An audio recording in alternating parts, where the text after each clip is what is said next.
دستگیر جہاں، غم گسار زمان، سید سرورا،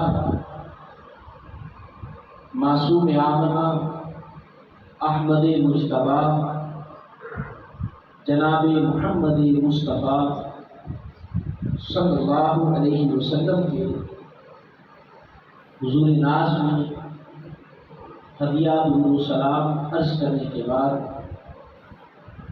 عزیز سامعین السلام علیکم ورحمۃ اللہ وبرکاتہ۔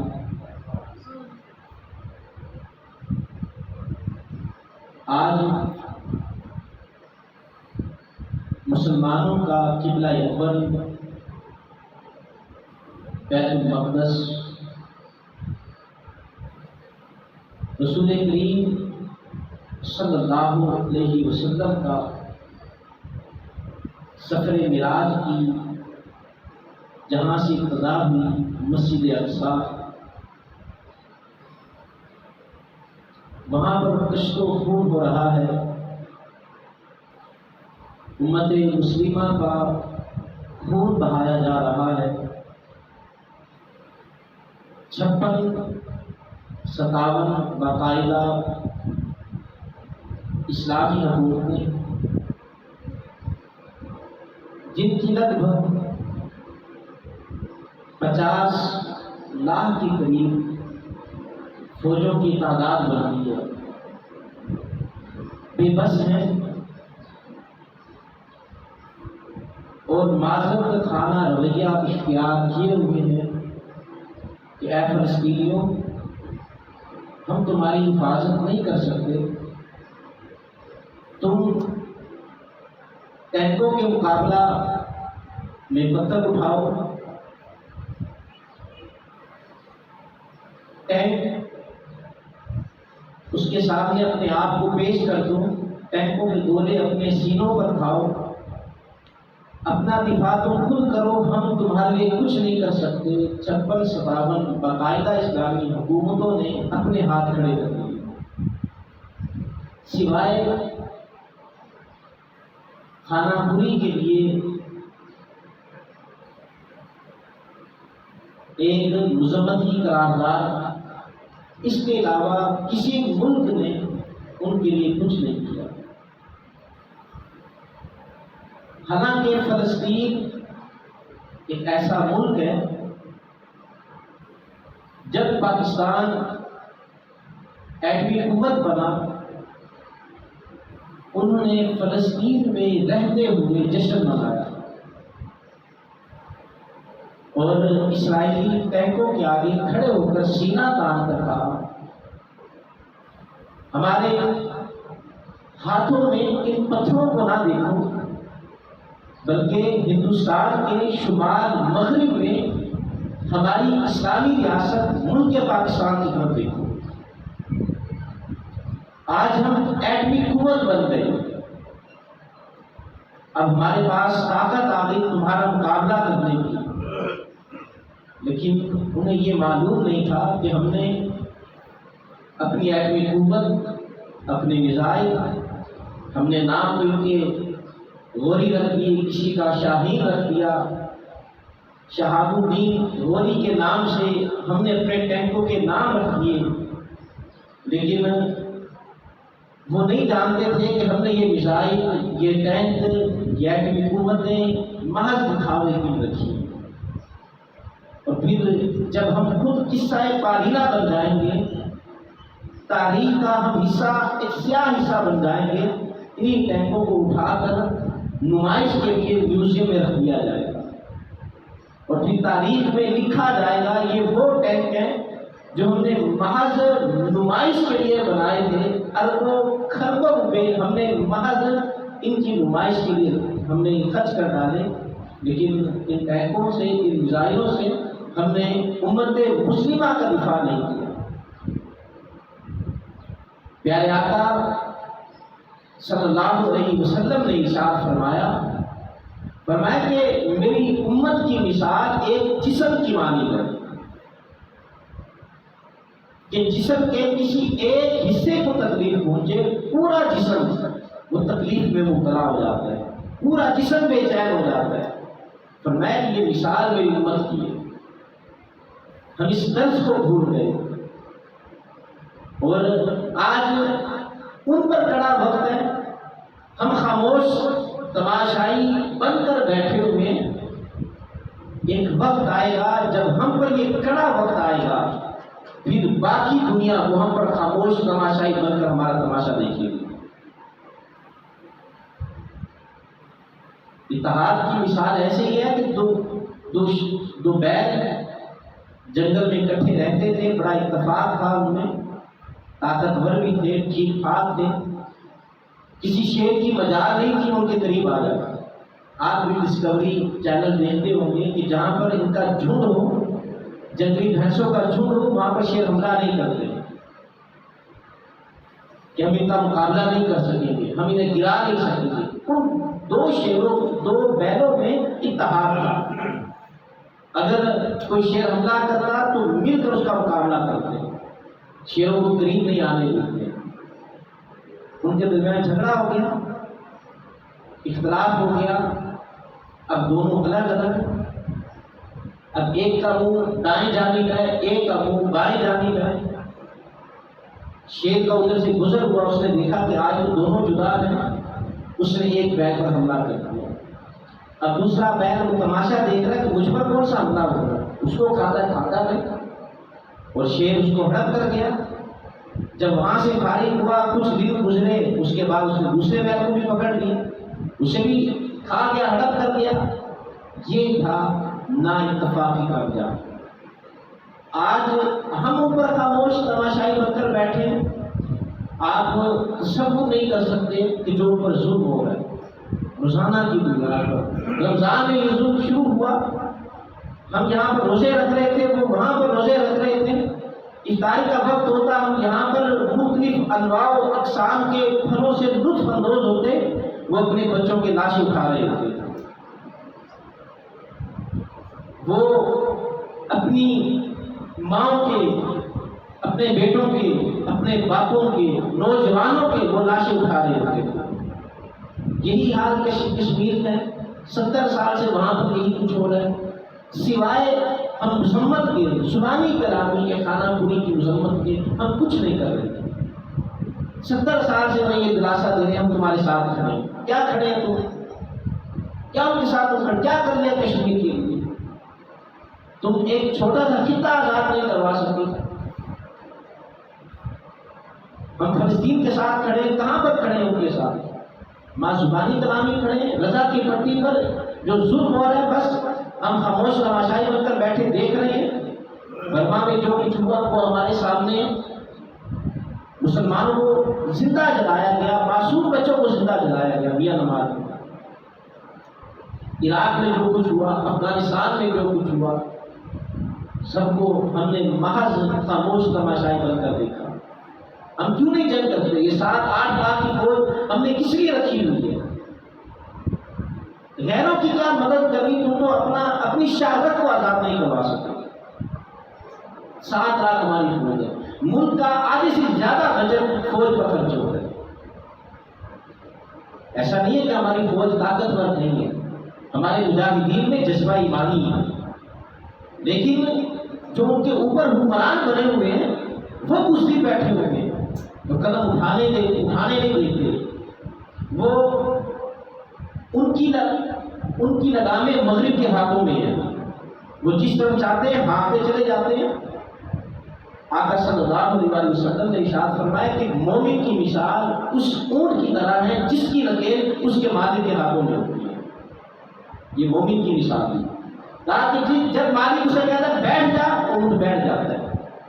مالک کہتا ہے اونٹ کو تو کھڑا ہو جا، اونٹ کھڑا ہو جاتا ہے۔ مالک کہتا ہے تو چل، وہ چلنا شروع کر دیتا ہے۔ مالک کہتا ہے تو رک جا، وہ رک جاتا ہے۔ فرمایا یہ مومن کی مثال ہے۔ یہ مثال دے کر ہمیں سمجھایا کہ مسلمان مومن کی نکیل رسول اللہ صلی اللہ علیہ وسلم کے ہاتھ میں۔ حضور نے فرمایا کہ کھڑا ہو جا، امتی وہاں پر کھڑا ہو جائے۔ حضور نے فرمایا کہ بیٹھ جا، مومن وہاں پر بیٹھ جائے۔ فرمایا کہ اپنا سفر شروع کر دے، مومن نے اپنا سفر شروع کر دیا۔ فرمایا کہ رک جا یہاں پر، اس کو رک گیا یہاں پر۔ تمہاری نکیل تو حضور صلی اللہ علیہ وسلم کے ہاتھوں میں تھی، تم نے اپنی نکیل مغرب کے ہاتھوں میں دے دی، اور وہ جو امن کا درس دیتے ہیں وہ خود افغانستان میں لاکھوں مسلمانوں کا قتل کر دیں، وہ دہشت گرد نہیں ہے۔ ہم اپنا دفاع کرنے میں اگر ہم سے کوئی قتل ہو جائے، دشمن کوئی کافر مارا جائے، ہم دہشت گرد ہو جاتے ہیں۔ آج تک ہمیں دہشت گردی کی تعریف سے اتنا معلوم نہیں ہے۔ جو اپنا دفاع کرے وہ دہشت گرد بن جائے، اور تم لاکھوں لوگوں کو قتل کر دو، تم دہشت گرد نہیں ہو۔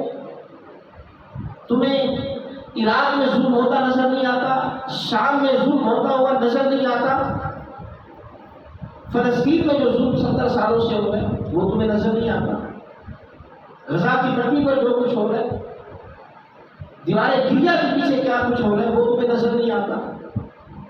اگر وہ اپنا دفاع کرتے وہ دہشت گرد بن جاتی۔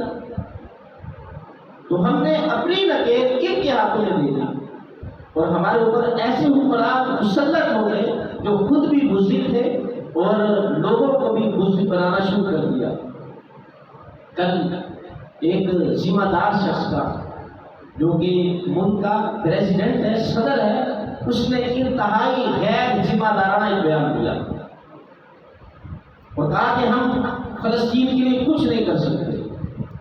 یہ کل کا بیان ہے، آپ خبریں پڑھتے دیکھ لیں، آپ نیوز چینل کو دیکھ لیں، کل کا بیان ہے، زیادہ دور کی بات نہیں۔ کہا کہ جس طرح باقی ملکوں نے مذمت کی، ہم نے بھی مذمت کر دی۔ یہ بیان دینا تمہیں زیب دیتا تھا؟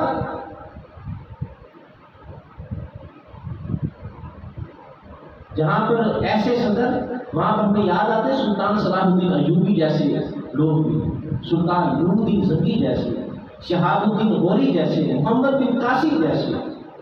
محمد بن قاسم کو خط پہنچتا ہے کہ سندھ کی ایک لڑکی وہ خط لکھتی ہے کہ ہماری جان یہاں پر خطرے، ہماری عزتیں خطرے میں ہیں۔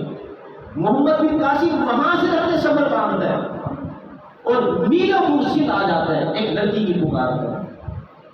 انہوں نے تو یہ نہیں کہا کہ ایک لڑکی کی خاطر پوری ہم اپنی فوج کو جنگ میں جھونک دیں، اتنا دور ہم سفر کرتے جائیں، اتنی مشقتیں اٹھائیں ایک لڑکی کی عزت کی خاطر۔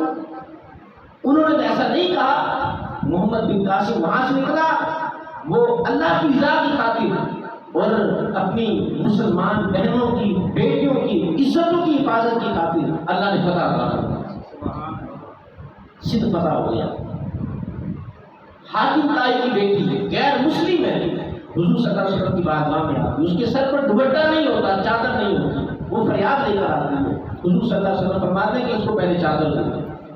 وہ غیر مسلم عورت تھی۔ صحابہ نے کہا یا رسول اللہ تو کافرہ عورت ہے۔ فرمایا کافرہ عورت کیا یہ عورت نہیں ہے؟ اس کی کوئی عزت نہیں۔ تو آج امت مسلمہ کی خواتین، وہ بیٹیاں، وہ مائیں، وہ آقا صلی اللہ علیہ وسلم سے فریاد کر رہی ہے یا رسول اللہ بنی طے کی بیٹی جو کافرہ بیٹی تھی اس کو آپ نے چادر عطا فرمائی، اور آج ہماری عزتیں لوٹی جا رہی ہیں، ہمارا کشت و خون ہو رہا ہے، اور آج ہماری حفاظت کے لیے یہاں پر کوئی بھی نہیں ہے۔ کیا وہ حضور سے فریاد نہیں کر رہی ہوگی؟ وہ فلسطین کی بچی تھی جس نے کہا تھا وہ بچہ جس نے کہا میں رسول اللہ صلی اللہ علیہ وسلم کو شکایت لگاؤں گا۔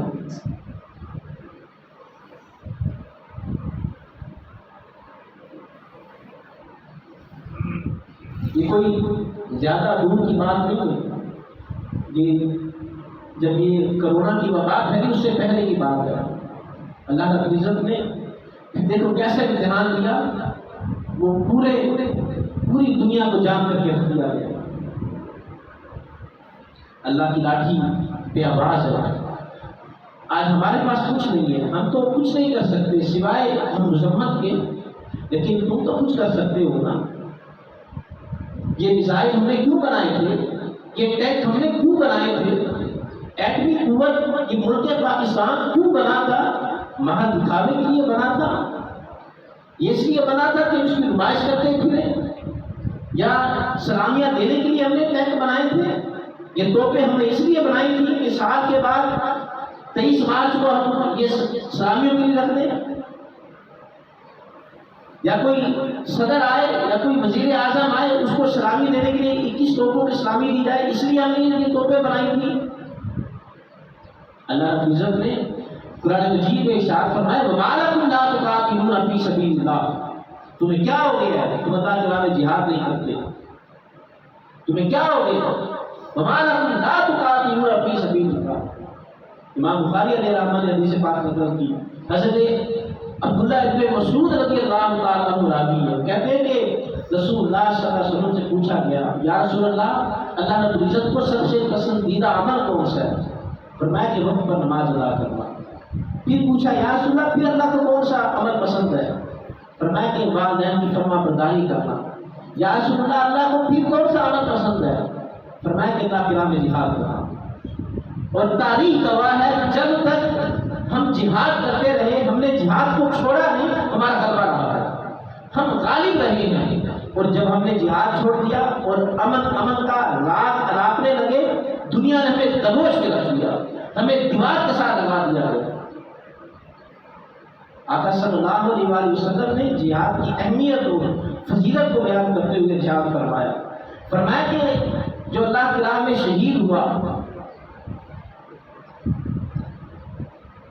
اللہ رب العزت اس سے پوچھے گا کہ بندے تیری کوئی خواہش، تیری کوئی رضا ہو؟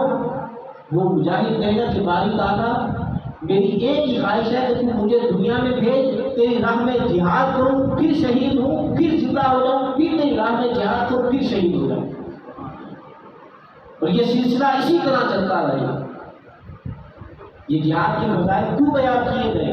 اور اللہ رب العزت نے قرآن مجید میں ارشاد فرمایا وَلَا تَحْسَبَنَّ الَّذِينَ قُتِلُوا فِي سَبِيلِ اللَّهِ أَمْوَاتًا بَلْ أَحْيَاءٌ عِندَ رَبِّهِمْ يُرْزَقُونَ۔ اللہ کی راہ میں جو شہید کر دیے جائے انہیں خبردار مردہ گمان نہ کرنا، وہ زندہ ہیں، اللہ کے ہاں انہیں رزق دیا جاتا ہے۔ تم نے قوم کو بزدل بنا دیا، تم نے ہماری فوج کو بزدل بنا دیا۔ میرا آقا صلی اللہ علیہ وسلم نے ارشاد فرمایا کہ جو راہ خدا میں شہید ہو اسے اتنی تکلیف ہوتی ہے کہ جتنی ایک چونٹی کے کاٹنے سے تکلیف ہوتی ہے بس۔ اور فرمایا کہ کل قیامت کا دن ہوگا، ساری آنکھیں رو رہی ہوگی، 3 آنکھیں نہیں رو رہی ہوگی۔ ایک وہ آنکھ کہ جس میں خوف خدا کی وجہ سے آنسو نکل رہا ہے، کل قیامت کے دن وہ آنکھ نہیں رو رہی ہوگی۔ اور پھر فرمایا کہ وہ آنکھ جو اپنے آپ کو بے حیائی سے بچاتی رہی، عریانی سے بچاتی رہی، اس آنکھ کو کل قیامت کے دن کوئی خوف نہیں ہوگا۔ اور تیسری وہ آنکھ جو سرحدوں کی حفاظت میں جاتی رہی، امت مسلمہ کی حفاظت کرتی رہی، یہ آنکھیں کل قیامت کے دن رو نہیں رہی ہوگی۔ آقا صاحب السلام نے جہاد کتنے فضائل بیان فرمائے، اللہ رب العزت نے جہاد کی کتنی ترغیب دی۔ الذین آمنوا یقاتلون فی سبیل اللہ والذین کفروا یقاتلون فی سبیل الطاغوت فقاتلوا اولیاء الشیطان ان کید الشیطان کان ضعیفا۔ کتنے فضائل بیان کیے، اور کہا تمہیں کیا ہوگا، تم کیوں نہیں اللہ کے نام میں جہاد کرتے؟ اور 70 سال سے یہی حال ہمارا ہو رہا ہے کہ ہماری افرادی قوت بہت زیادہ ہے، عسکری قوت بہت زیادہ ہے، لیکن ہم ایک خطہ جو ہمارا کشمیر ہے اسے آزاد نہیں کروا سکتے۔ جو ہماری شہرت ہے وہاں پر بیٹیوں کی عزتیں لوٹی جاتی ہیں، ماؤں کی بہنوں کی عزتیں لوٹی جا رہی ہیں، نوجوانوں کو قتل کیا جا رہا ہے۔ ایسے ایسے افراد جو جیل خانوں میں ان کا پتہ ہی نہیں ہے وہ کہاں پر ہیں اور کس اذیت سے وہ دو چار ہیں، ان کا پتہ ہی نہیں ہے ہمیں، ہم اسے آزاد نہیں کروا سکے۔ فلسطین میں وہ آپ سب کے سامنے ہے۔ اور پھر یہ کہا کہ جمعہ کے دن وہ سارے لوگ احتجاج کے لیے باہر نکلیں، تو مجھے بتائیں ہم اپنے پاکستان میں احتجاج کریں گے، اس کا ان پر کیا اثر ہوگا، اقوام عالم پر کیا اثر ہوگا، OIC پر کیا اثر ہوگا؟ وہ تو پہلے ہی امت مسلمہ کو دبانے کے لیے بیٹھے ہوئے ہیں۔ اقوام متحدہ نے کیا کردار ادا کیا ہے؟ اقوام متحدہ نے قرارداد پیش کر دی ہے، وزیر خارجہ وہاں پر جا کر تقریر کر دیا، آج تقریر کر کے آتے بس، اس کا کیا اثر ہوا؟ اور یہ ہماری 70 سالہ تاریخ ہے، 70 سال میں یہ کچھ ہو رہا ہے۔ جو کہا جائے نا چلو یہ پہلے دفعہ ایسے ہوا تو آئندہ دیکھیں گے، یہ 70 سالہ ہمارا تجربہ اور مشاہدہ ہے۔ کون سی وہاں پر امت مسلمہ کے لیے کوئی ایسی قرارداد جس پر عمل کیا گیا ہو؟ کوئی ایک بھی قرارداد تاریخ میں آپ دکھا دیں، ایک بھی نہیں ملے۔ کوئی جنگ بندی کا معاہدہ وہاں پر ہوا ہو؟ میرے حضور قبلہ پیر ابو النصر منظور احمد شاہ صاحب آپ دورے پر گئے، تبلیغی دورے پر یورپین کنٹریز میں، تو وہاں پر کسی صحافی نے سوال کیا کہ آپ اقوام متحدہ کے بارے میں کیا کہتے ہیں؟ جو جتنے بھی ملک ہیں جو اس کے ساتھ اٹیچ ہیں ان کی نمائندگی کرتا ہے۔ آپ نے کہا کہ میں یہ کہتا ہوں یہ گونگا ادارہ ہے، یہ اندھا ادارہ ہے، اور یہ بہرا ادارہ ہے، اور یہ اپاہج ادارہ ہے۔ اس نے کہا کہ آپ اس کو گونگا، اندھا، بہرا، اپاہج کہہ رہے ہیں، معذور کہہ رہے ہیں، آپ کس بنا پر کہہ رہے ہیں؟ تو آپ نے کہا کہ کیونکہ اسے کشمیر میں جو مظلوم مسلمان ہیں، جو مائیں اور بہنیں ہیں، ان کی چیخیں سنائی نہیں دیتی، یہ اس وجہ سے بہرا ہے۔ ان کو وہاں پر ظلم ہوتا دکھائی نہیں دیتا، فلسطین میں غزہ کی پٹی پر اور عراق میں، شام میں، ایران میں، افغانستان میں جو کشت و خون ہو رہا ہے اسے دکھائی نہیں دیتا، اس وجہ سے نابینا ادارہ ہے، یہ ان کے لیے کچھ کر نہیں سکتا، اس وجہ سے یہ معذور ادارہ ہے۔ تو 70 سالوں میں اس ادارے نے ہمارے لیے کیا کیا؟ آج جمعہ کے دن مذمت کی قرارداد پیش کر دی کہ آپ احتجاج کریں، تو ہمارے احتجاج کرنے سے یہاں پر کیا ہوگا؟ اگر ہم بھی یہاں پر مذمت کر رہے ہیں، آپ بھی مذمت کر رہے ہیں، آپ میں اور ہم میں فرق کیا رہ جائے گا؟ یہ کام تو ہمارا تھا، ہم احتجاج کرتے ہیں، آپ بھی احتجاج کر رہے ہیں، ہم میں اور تم میں فرق کیا رہ گیا؟ جیسے وہ امام صاحب نے اعلان کیا کہ مسجد کے لیے کچھ کام کروانا ہے، تو جو صاحب ثروت لوگ ہیں وہ مسجد کی امداد کریں، تو ایک صاحب ثروت مالدار آدمی آ گیا، مسجد کی صفائی کرنے لگ گیا۔ امام صاحب نے کہا آپ یہ کیا کر رہے ہیں؟ کہا کہ آپ نے تو اعلان کیا تھا کہ مسجد کے لیے کام کی ضرورت ہے، تو سارے اپنا اپنا حصہ شامل کریں، تو میں اپنا حصہ شامل کر رہا ہوں۔ تو امام صاحب نے یہاں سے جھاڑو پکڑ لیا، کہا یہ کام ہمارے لیے چھوڑ دیں، جو کام آپ کر سکتے ہیں آپ کریں، آپ تعبیر و تنقید میں حصہ لیں۔ تو اگر مذمت ہم بھی اپنی سطح پر کر رہے ہیں، حکمران اپنی سطح پر مذمت کر رہے ہیں، تو آپ تو ہم میں فرق کیا رہ گیا؟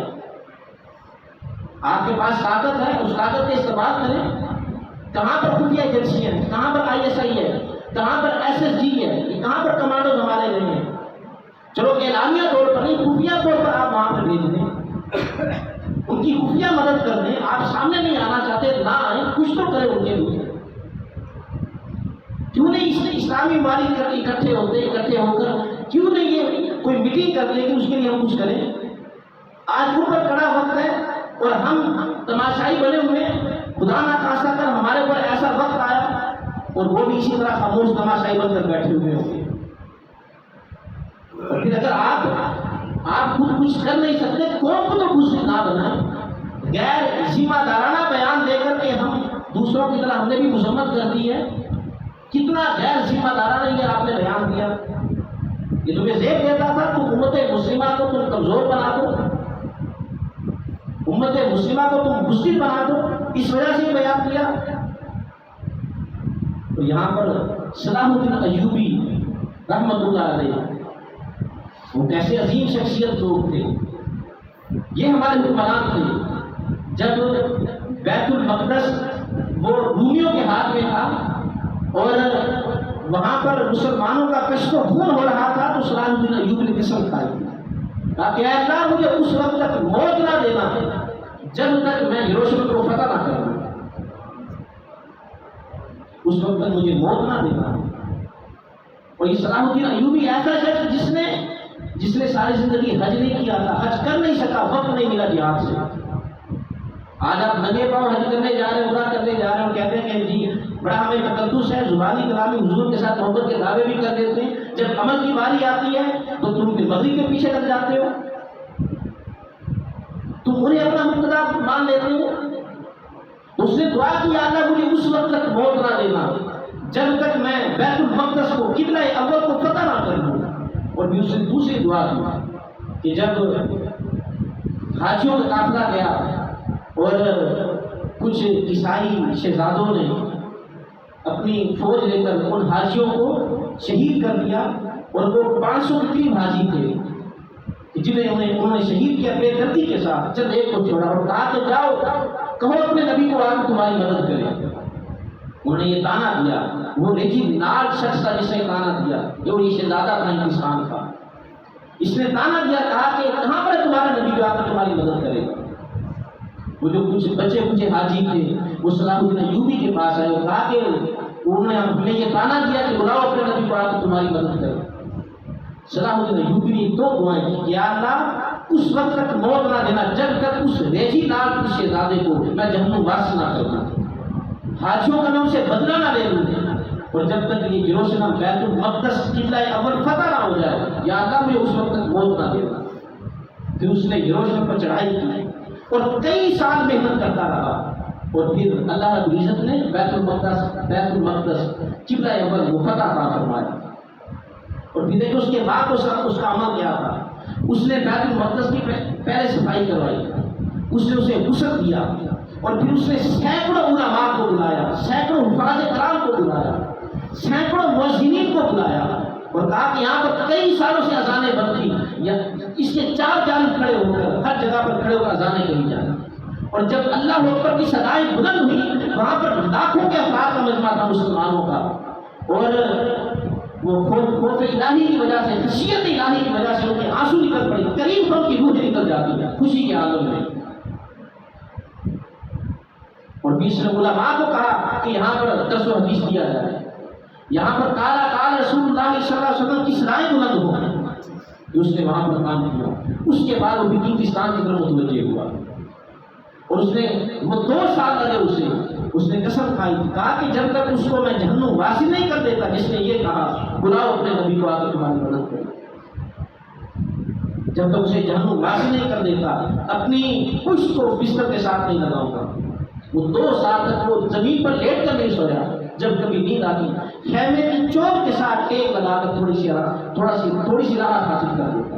یہ بھی تو حکمران تھے نا، انہوں نے تو نہیں کہا تھا 500 حاجی قتل ہوئے نا پھر کیا ہوا، جس طرح آج یہ کہہ رہے ہیں کہ وہاں پر ہزاروں قتل ہو گئے ان پر کوئی اثر نہیں ہو رہا۔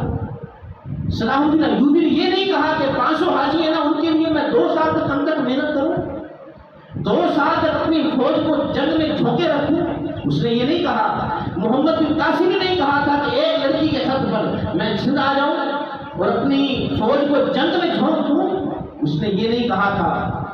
وہ مدد کو پہنچے تھے، اور جب وہ میدان عمل میں آئے اللہ نے فتح عطا فرمایا، اللہ کی یہ بھی مدد حاصل ہوئی وہاں پر۔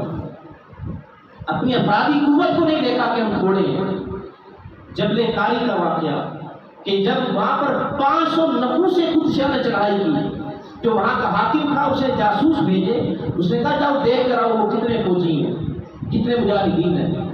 وہ جاسوس نے آ کر خبر دی کہ وہ 500 کے لگ بھگ ہیں، ان کی تعداد زیادہ نہیں ہے۔ وہ بڑا خوش ہوا، کہا کہ بس 500 کی تعداد ہے، انہیں ختم کر کے وہ رکھ دیں گے۔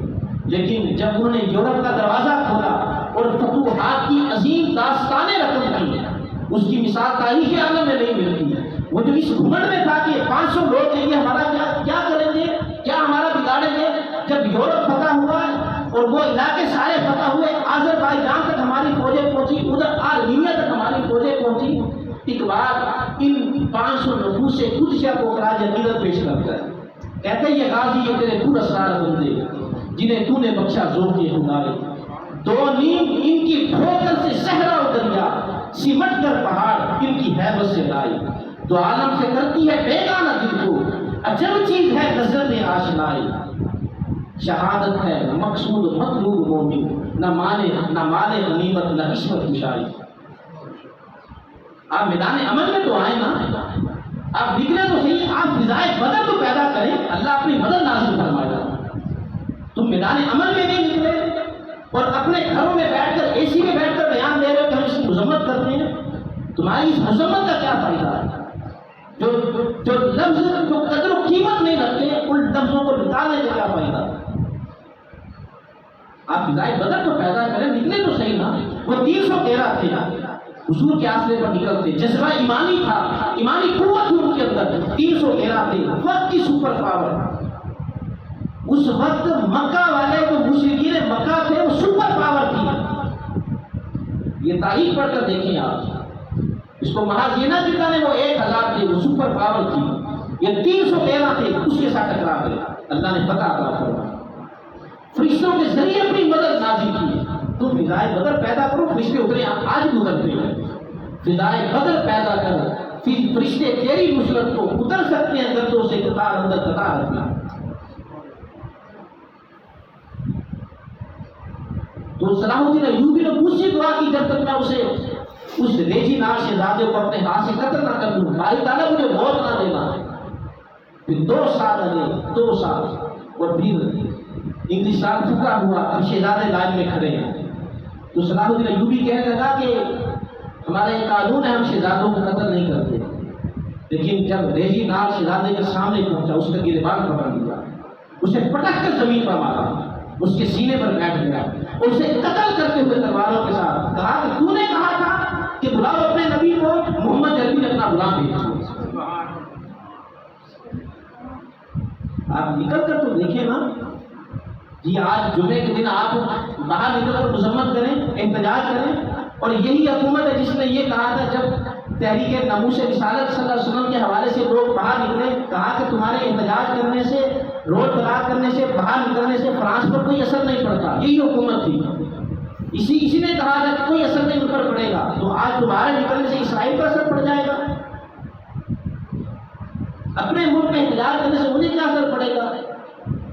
جو وقت کی ضرورت ہے، جو کام کرنے کا وہ کام کریں۔ آپ خفیہ ادارے کیوں نہیں وہاں پر بھیجتے؟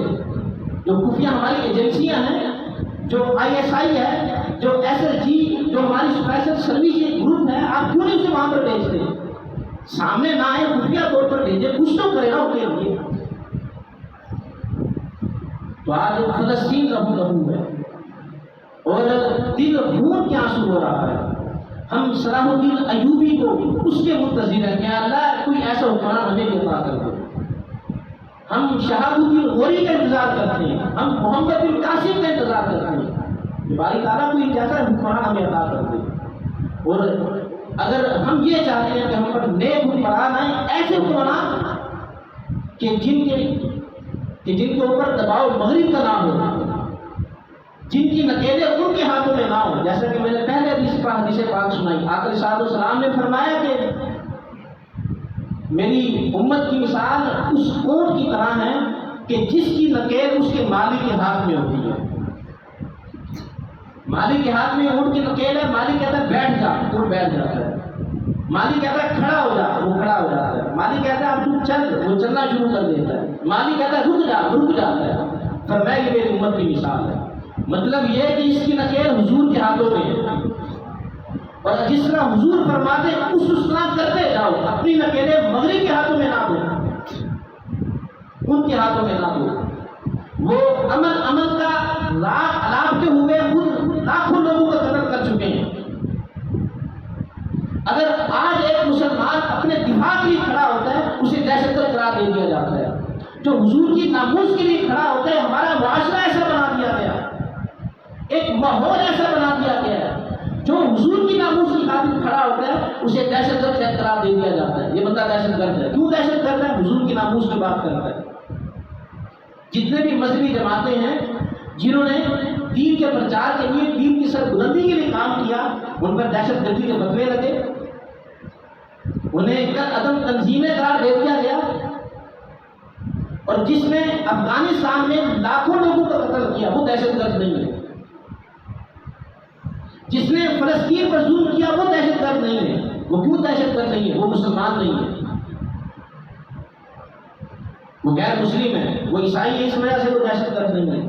وہ جو مرضی کرتے پھرے وہ دہشت گرد نہیں ہے۔ غزہ کی پٹی پر جو ظلم کیا عراق میں، شام میں اور ایران میں، جو کچھ انہوں نے کیا وہ کوئی دہشت گرد نہیں ہے۔ برما میں جو کچھ ہوا، جو انہوں نے کیا وہ دہشت گرد نہیں ہے۔ جو مسلمان اپنے دفاع کے لیے کھڑا ہو جائے وہ دہشت گرد ہے۔ اگر ہم اپنے دفاع کے لیے اٹھنے پر ہمیں دہشت گرد قرار دیا جاتا ہے تو سن لیں، ہم یہ بھی قبول کرنے کے لیے تیار ہیں۔ آپ کے گھر میں حملہ ہو، آپ کی معاذ اللہ کوئی عزت کو لوٹے، کوئی عزت خراب کرے، کون سے برداشت کرے گا؟ آپ کے گھر پر حملہ ہوا ہے، فلسطین ہمارا اپنا گھر ہے، کشمیر ہمارا اپنا ہے، عراق میں مسلمان ہمارے بھائی ہیں، برما میں ہمارے مسلمان جنہیں زندہ جلایا گیا، جن بچوں کو زندہ جلایا گیا، اور کیا کچھ نہیں ان کے ساتھ ہوا۔ ہم سب خاموش تماشائی بن کر بیٹھے، کب تک بیٹھے رہیں گے؟ تو حکمران اپنی ذمہ داری کو سمجھے۔ سوشل میڈیا کے ذریعے میں حکومت کو یہ پیغام دیتا ہوں، یہ میسیج دیتا ہوں، آپ اپنی ذمہ داری کو سمجھیں۔ اگر یہی حال رہا، ایک وقت آئے گا ہماری داستان تک نہ ہوگی، داستان ہوگی، نہ سب لوگ تو مٹ جاؤ گے، تمہاری داستان تک نہ ہوگی، داستان ہوگی۔ ہم اس جگہ تک پہنچ چکے ہیں۔ اگر ہم یہ چاہتے ہیں جو حکمران پر مسلط ہو چکے، جو پچھلا ہو گیا وہ ہو گیا، اگر آئندہ کے لیے احتیاط کرنا چاہتے ہیں، خدا کے لیے اپنے ووٹ جیسی امانت کا صحیح استعمال کریں۔ گٹروں پر ووٹ نہ دیں، نالیوں پر ووٹ نہ دیں، سڑکوں پر ووٹ نہ دیں، اس امانت کا صحیح استعمال کریں، یہ آپ کی امانت ہے۔ اور حدیث پاک میں ہے کہ جو بندے کے پاس جو امانت دی گئی ہے اس کو ضائع کرے یا اس کا غلط استعمال کرے، کل قیامت میں اس سے سوال ہوگا۔ آپ سمجھتے ہیں شاید کوئی چیز میرے پاس رکھوا دے، یہی امانت ہے؟ یہ امانت نہیں ہے۔ جو آپ ووٹ دے کر آ رہے ہیں یہ بھی امانت ہے۔ اور اگر آپ کہیں کہ کوئی نیک شخص آئی نہیں، یہ ضابطہ ہی نہیں ہے کہ کوئی سارے لوگ برے ہو وہاں پر نیک شخص نہ ہو۔ جہاں پر فرعون تھا وہاں پر اللہ رب العزت موسیٰ علیہ السلام کو بھیجا، جہاں پر نمرود تھا وہاں پر اللہ رب العزت نے ابراہیم علیہ السلام کو بھیجا، جہاں پر یزید تھا وہاں پر اللہ رب العزت نے امام حسین کو بھیجا۔ یہ نہیں ہو سکتا کہ آپ کہیں کہ سارے غلط لوگ تھے، کوئی صحیح بندہ تھا ہی نہیں۔ یہ ضابطہ ہی نہیں ہے، قانون قدرت نہیں ہے۔ یہ اللہ رب العزت کی سنت ہے کہ جہاں پر طاغوتی طاقتیں ہوں وہاں پر حسینی کردار بھی ہوتے ہیں، وہاں پر موسوی کردار ہوتے ہیں، وہاں پر ابراہیم علیہ السلام جیسے کردار ہوتے ہیں۔ تو اگر ہم یہ چاہتے ہیں کہ اللہ رب العزت ہمیں نیک حکمران عطا کرے، اپنے ووٹ کا صحیح استعمال کرے، اور یہ چاہتے ہیں کہ ہمیں نیک حکمران ملے، اپنے اندر تبدیلی لے کر آئے، آپ خود نیک بنے، کیونکہ جیسی رعایا ہوتی ہے اسی طرح کا حکمران ہوتا ہے۔ جہاں پر ہم انہیں برا بھلا کہتے ہیں حکمرانوں کو، جو انہوں نے ہمارے ساتھ کیا، جو ملک کے ساتھ کیا، جو دین کے ساتھ کیا، جو قوم کو دین پہ ازار بنا دیا، قوم کو آخر ساتھ اسلام سے دور کر دیا، اللہ کے بندوں کو اللہ سے بیگانہ کر دیا، یہ ہمارے حکمرانوں نے۔ جو دین کی بات کرتا ہے اسے بیوقوف سمجھا جاتا ہے، جو حلال و حرام کی بات کرتا ہے اسے دقیانوسی سمجھا جاتا ہے، جو حضور کے دین کی بات کرتا ہے یہ اگلے وقتوں کے لوگوں نے کچھ نہ کہو یہ کہہ دیا جاتا ہے۔ یہ اس طرح کا ماحول ہمارا بنا دیا گیا ہے، اور ہم سب اس ماحول میں اور اس طرح کی سوچ میں جکڑے ہوئے ہیں۔ خدا کی اس سوچ سے باہر نکلیں، اپنے اندر تبدیلی لے کر آئیں، اپنے من کو صاف رکھیں، اپنا ظاہر صاف رکھیں، اپنا باطن صاف رکھیں، اپنی سوچوں کو پاک رکھیں، اپنے رزق کو پاک رکھیں، اپنے اندر ایک حقیقی صحیح معنوں میں تبدیلی لے کر آئیں۔ ہم تبدیلی لے کر آ جائیں، اللہ رب العزت ہمیں میں سے ایک حکمران عطا فرما دے گا۔ اللہ ہمیں سمجھ کی توفیق عطا فرمائے۔ بارے دیگر جو فلسطین پر جو ظلم ہو رہا ہے، دوبارہ یہ کہتا ہوں کہ ہم اپنی سطح پر جہاں تک ہم جو کچھ کر سکتے ہیں، اگر ہمارے پاس طاقت ہوتی تو شاید ہم چڑھائی کر دیتے ہیں۔ آج بھی ہم تیار ہیں، ہم ابھی بھی تیار ہیں، اس بات کی پرواہ نہ کرتے کہ بعد میں ہمارے ساتھ کیا ہوگا، کوئی اس بات کی پرواہ نہیں ہے، شہید ہو جائیں گے اور کیا ہوگا ہمارے اوپر۔ تو شہادت تو مقصود و مطلوب مومن، نہ مال غنیمت نہ کشمت کشادی۔ ہمیں یہ دنیا کیا چاہیے؟ اور شہید کا جو مرتبہ ہے، میرے آقا صلی اللہ علیہ وسلم نے فرمایا کہ جب اللہ کی بارگاہ میں پیش ہوگا وہ تمنا کرے گا باری تعالیٰ مجھے دنیا میں بھیج، میں دوبارہ جہاد کروں اور دوبارہ شہید ہوں، پھر تو مجھے زندہ کر دے، میں دوبارہ جہاد کروں، پھر میں شہید ہو جاؤں۔ یہ شہید کی تمنا ہوگی آخرت میں۔